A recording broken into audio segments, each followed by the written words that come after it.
Happy Sunday. Happy Palm Sunday pala.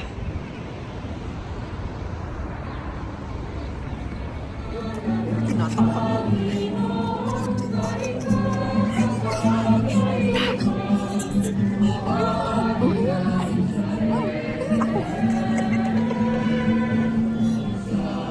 Sige na, ciao, ciao, ciao.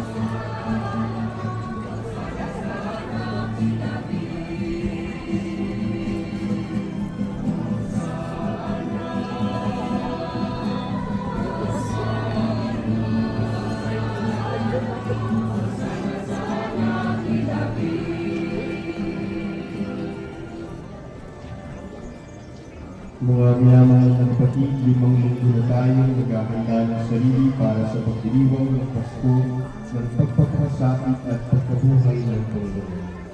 Sa kanyang pananaig sa kamatayan at sa kanyang pagkabuhay. Manalangin tayo. Ama namin makapangyarihan, ang mga palaspas na ito ay inyong pagpalain at papadalin upang sa masaya namin pagpupunta sa Mesiyas na aming hari, siya'y aming masundan at sa pamagitan ay aming saputin ang hindi magpamaliw ng lusot ng Jerusalem na kanyang pinagagalan. Kasama mo at ang Espiritu Santo magpa sa balaw ng lahat. Layo ng tingin ko.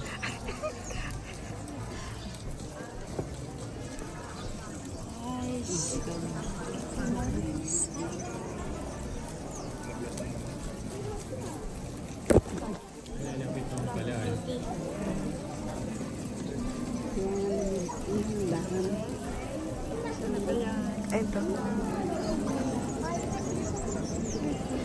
Dini, marami sa aming problema. Hi! Thank you!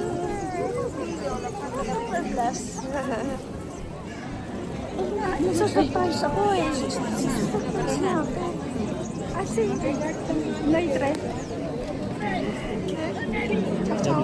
Ayan, ito pa, ang dami pa. Ako ito, ako'y heaven ngayon. Ako, saya-saya. Inaan sa akin ito. Hindi naman natin ano yun. Parang nararamdaman daw natin yun. Filipino community. Sumainyo ang Panginoon. At sumayo rin. Ang mabuting balita ng Panginoon ayon kay San Lucas. Papuri sa iyong Panginoon. Yung pangayon ng Panguna si Jesus patungong Jerusalem, nang malapit na siya sa Betfage at Betania sa bundok na kung tawagin bundok ng mga Olivo. Pinauna niya ang 2 alagad. Sinabi niya sa kanila, pumunta ngayon sa susunod na nayon. Sa pagpasok doon ay matatagpuan ninyo ang isang bisirong aslong nakatala. Hindi pa ito nasasakyan ninyo. Kalagyan ninyo at tulad dito. Kapag may nagtanong kung bakit niyo kinakalat, sabihin ninyo, kailangan ng Panginoon. Kaya tumakas ang mga ilipisan at natagpuan nga nila ang aslo, ayon sa sinabi sa kanila ni Jesus. Saan yung ano? Samantalang kinakalat nila ito, tinanong sila ng mga may-ari, bakit ninyo kinakalat Saan niya? yung ano yung... Kailangan ito ng Panginoon, sabi nila. Dinala nila kay Jesus ang asno, at matapos isapin sa likod nito ang kanilang mga balabal, siya'y pinasakay niya. Nagpatuloy si Jesus sa kanyang paglalakbay at sa kanyang daraanan na may inilatag ng mga tao ang kanilang mga balabal. Nang malapit na siya, palusok na sa libis ng bundok ng mga Olivo. Nagsigawan sa galak ang buong pangkat ng mga lugar, at malakas na nagpuli sa Diyos dahil sa mga kamabalagang nasaksihan nila. Ang wika nila, purihin ang hari na dumarating sa ngalan ng Panginoon. Kapayapaan sa langit, purihin ang Diyos.